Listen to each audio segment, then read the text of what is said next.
How much do homes sell for in Hobart, Indiana? All right, in this video, we're going to look at just that. And I have the data pulled up right now in my MLS Realtor view of all the sold data.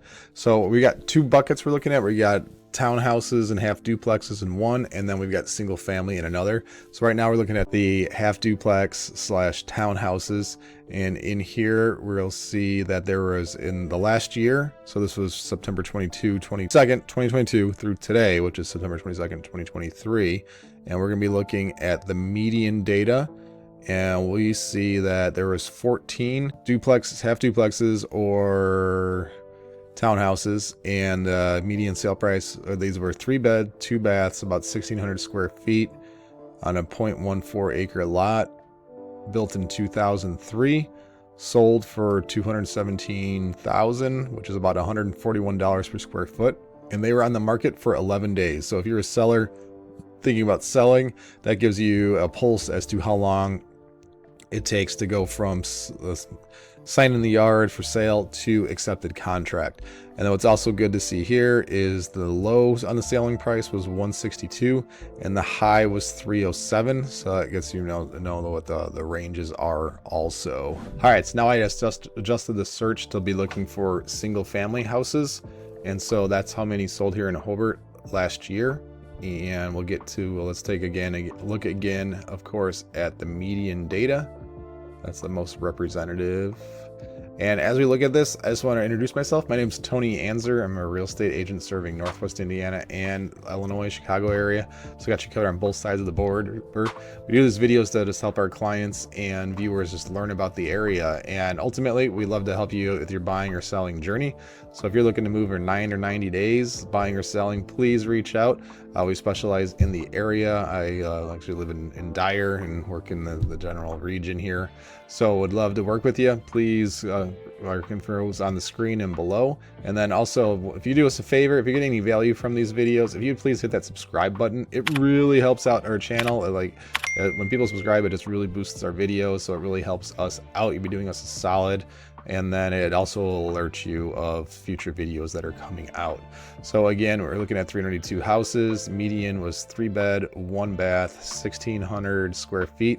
What actually is interesting is on this other screen, I wrote down the data from the townhouses and half duplexes, and those are actually 3-bed, 2 baths, 1,613 square foot. So on the median townhouse slash half duplex are actually larger than these median homes, which is kind of wild. You don't see that very often. So on a 0.22 acre lot, selling for $211,000, 141 square feet is what that gets you, and average or median days on market was 6. So again, that's from sign in the yard to accepted contracts. That's pretty quick.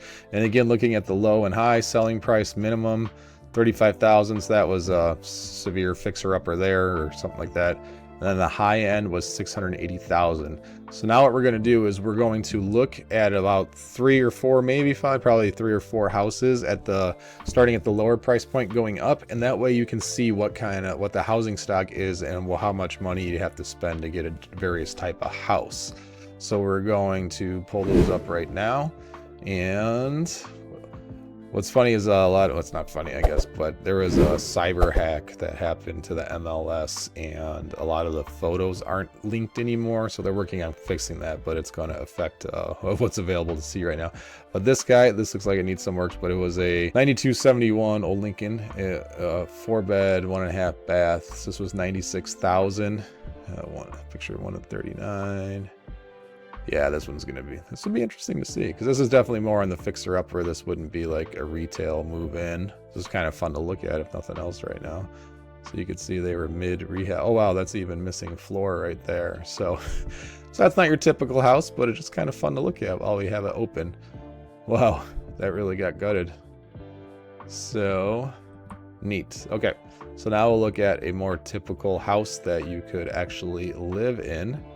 Here we go. This is a better representation. 140,000 for a 3-bed, 1 bath, about 1,000 square foot, 601 North Lakeshore Drive, Hobart. So we got this little, looks like ranch on a slab.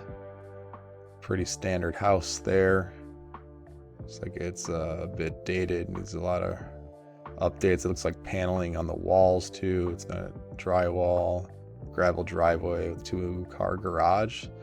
So that shows you about 140,000 gets you. Let's jump up to 50,000 or so. Here's a $210,000 house, 348 Dearborn Street in Hobart. A 3-bed, 2-bath, 1,976 square feet. Note that it sold for about 10,000 over asking price. So that's an interesting opening photo. Yeah, so okay, so we got a split level here with an attached 1-car and a shed, which is nice. So with this, you walk in and then you go up or down. You can see that this is dated with a lot of paneling. So this house needs some pretty good updates. Looks like those windows may have been replaced already, which is pretty huge. Block walls for the basement's pretty typical of the area. Yeah, good size yard. Yeah, it's a nice yard. Okay, so that's move-in ready, but you know, it's needs some love to update, or you could live in it right away. All right, let's go up another like 50K in house value.